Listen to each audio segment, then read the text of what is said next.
Assalamualaikum warahmatullahi wabarakatuh. Shalom, Om Swastiastu, Namo Buddhaya, salam kebajikan dan salam sejahtera buat kita semua. Halo semuanya, kami dari kelompok 5 akan mempresentasikan hasil kajian kami yang berjudul Game Strategi untuk Memadamkan Potensi Perang Dunia I saat Ferdinand terbunuh. Kami terdiri dari David Carlos Metlis Mone 006, Eka Saputra Alim 008, dan Nurul Ilmi 013. Adapun struktur presentasi kami terdiri dari 4 bagian utama, yaitu yang pertama pendahuluan, kedua tinjauan pustaka, 3 hasil dan pembahasan, 4 kesimpulan dan sarang. Baiklah, kita masuk ke bagian pertama yaitu pendahuluan. Franz Ferdinand. Franz Ferdinand merupakan pangeran yang lahir di kota Graz, Australia, 18 Desember 1863. Setelah saudara dan ayahnya meninggal menjadi pewaris tahta Kerajaan Austria Hungaria, Raja sementara Kerajaan Austria Hungaria, Franz Joseph atau pamannya. Franz Ferdinand menikah dengan Duchess of Hohenberg bernama Sophie. Franz Ferdinand dikenal memiliki pandangan reformis terhadap struktur pemerintahan Austria dan Hongaria. Franz Ferdinand meninggal pada tanggal 18 Juni 1914. Selanjutnya, latar belakang terjadinya Perang Dunia I. Pada tanggal 28 Juni 1914, Franz Ferdinand dan istrinya Sophie dibunuh oleh Gavrilo Princip di Sarajevo, yang memicu rangkaian peristiwa yang berujung pada Perang Dunia I.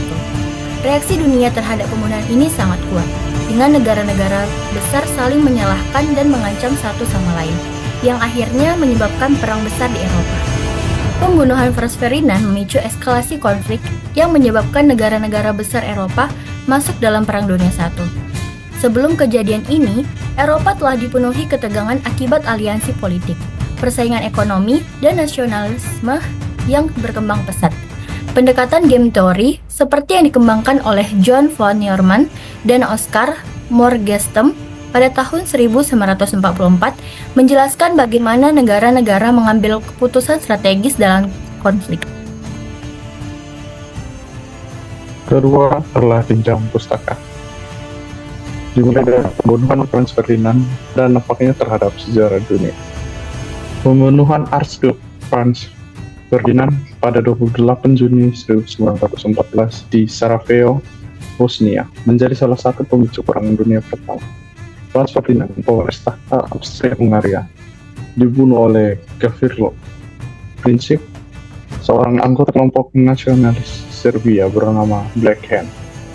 Pembunuhan ini terjadi di tengah ketegangan politik dan nasionalisme yang tinggi di kawasan Eropa, terutama akibat dominasi dari Austria-Hungaria atas Serbia.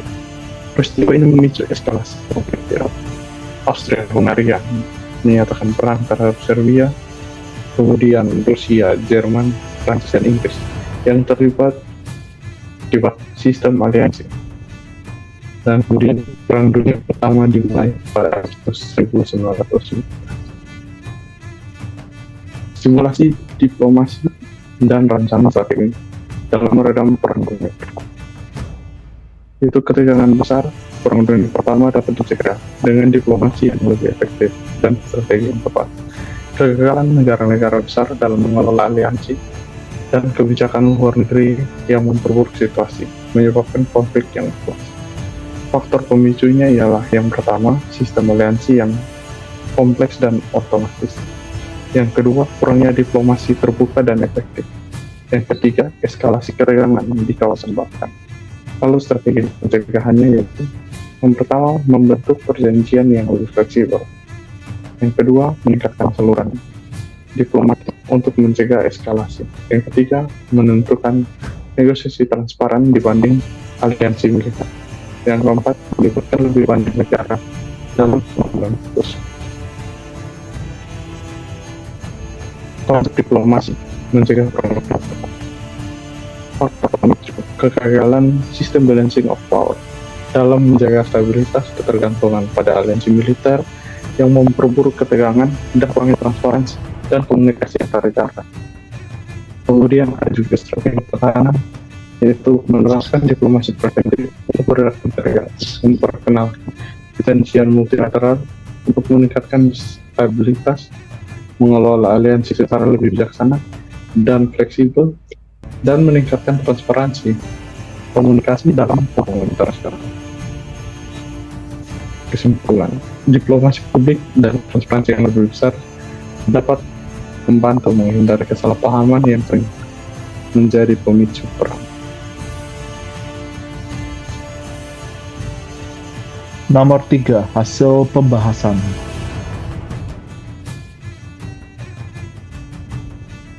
Game theory, konsep dasar, teori permainan, alat analisis, keputusan strategi antar negara.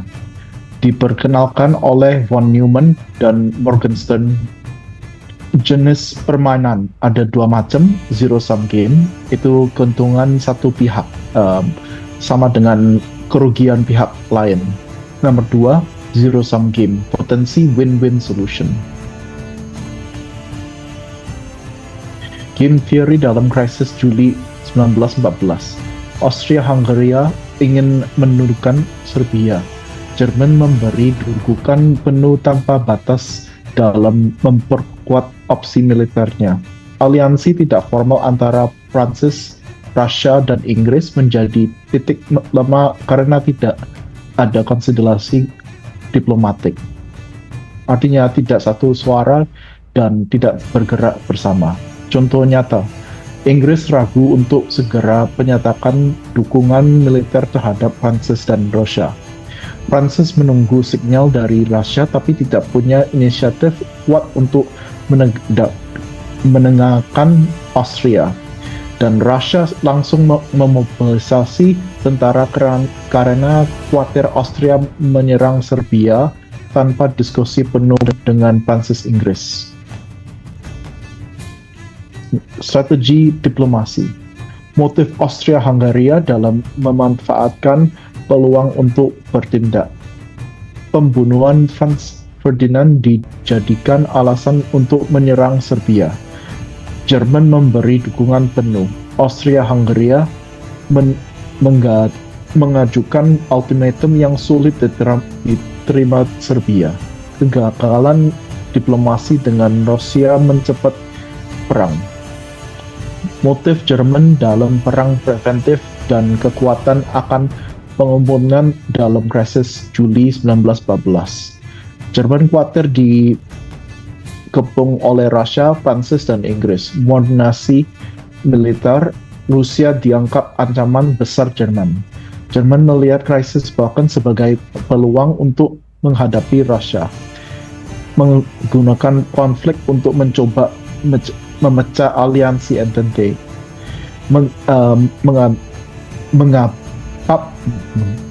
menggampak perang lebih cepat lebih untung.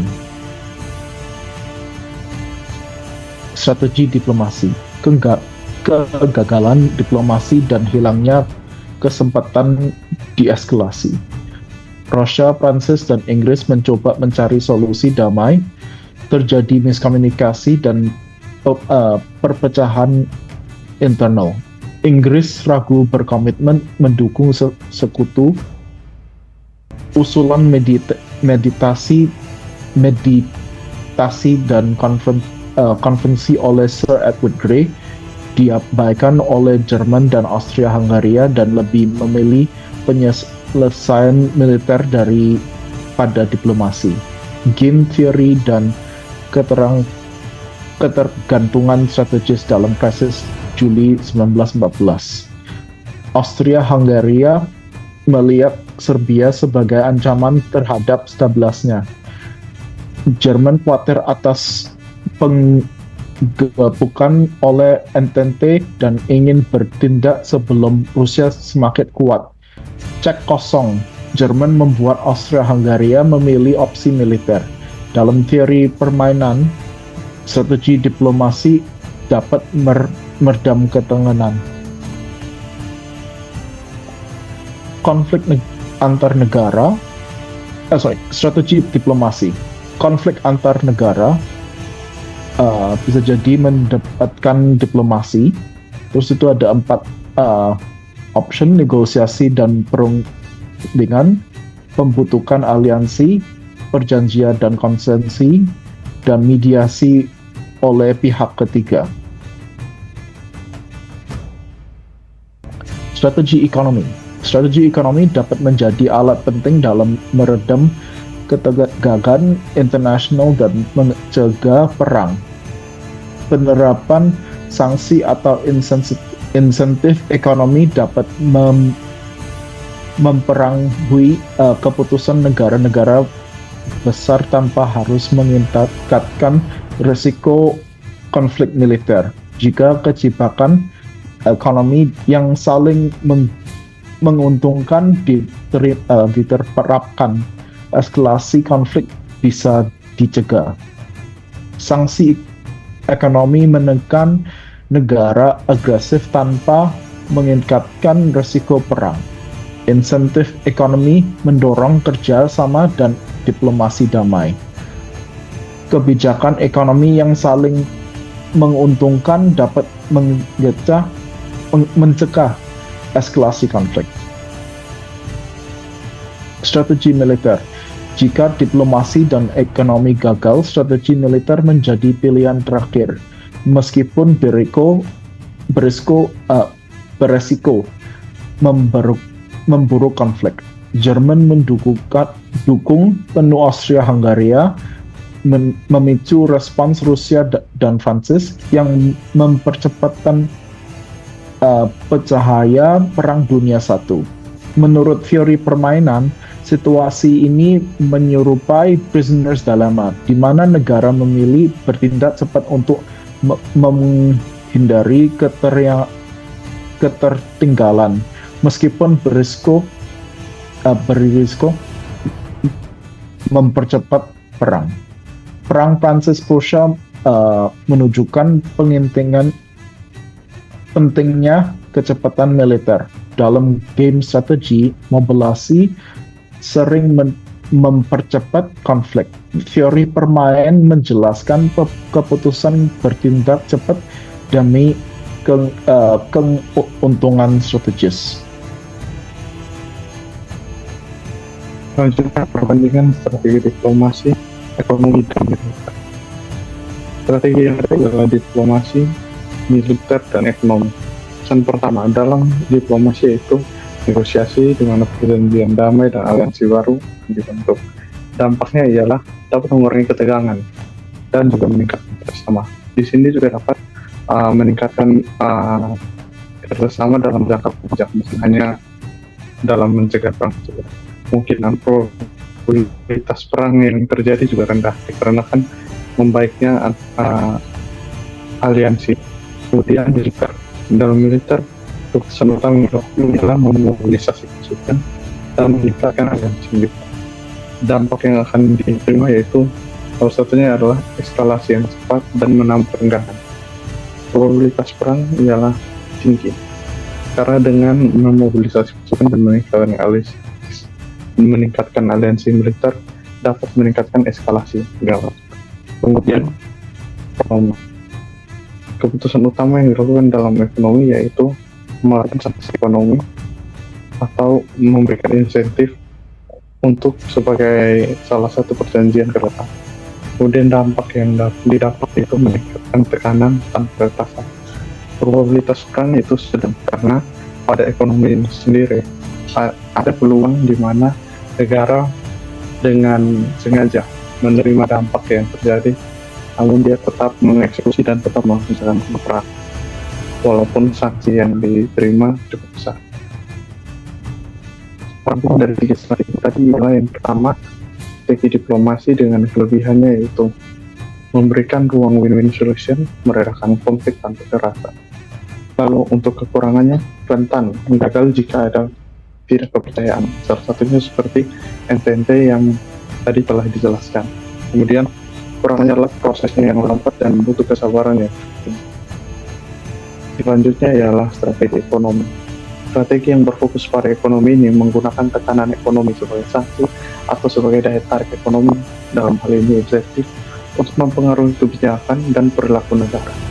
Kelebihannya ialah relatif damai dan fleksibel. Kemudian bisa mendorong kerjasama internasional dalam waktu dekat maupun dalam jangka panjang. kekurangannya ialah dampaknya yang lambat atau tidak bisa dirasakan secara langsung. Kemudian ialah tidak selalu berhasil jika negara target yang diberikan dampak telah siap menanggung Turki. Dan yang ketiga, strategi militer. Fokusnya ialah pada kekuatan militer, di mana memobilisasi militer sama kekuatan bersenjata untuk menjaga kepentingan nasional. Kelebihannya ialah tindakan tegas dan cepat, memberikan efek terhadap musuh. Kemudian kekurangannya ialah risiko tinggi terjadinya eskalasi konflik, kemudian berpotensi memicu perang dalam jangka. 4. Kesimpulan dan saran. Pertama, kesimpulan. Perang Dunia I sebenarnya bisa dicegah jika saja negara-negara saat itu menerapkan strategi kolektif dan menjalin komunikasi yang lebih intensif.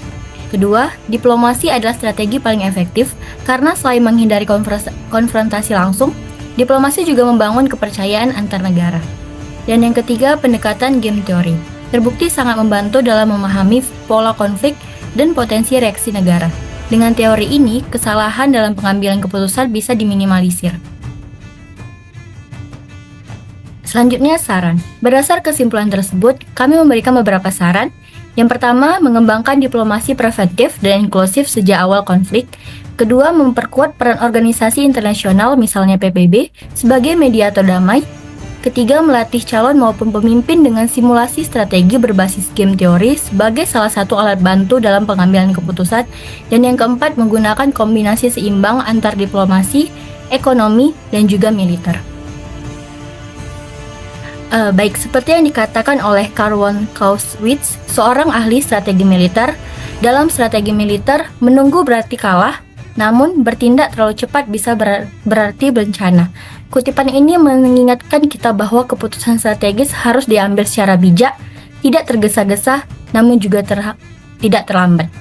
Baiklah, demikian presentasi dari kami. Semoga materi ini bisa memberikan wawasan baru tentang bagaimana konflik besar di masa lalu dapat dianalisis, bahkan dicegah dengan pendekatan strategi yang tepat.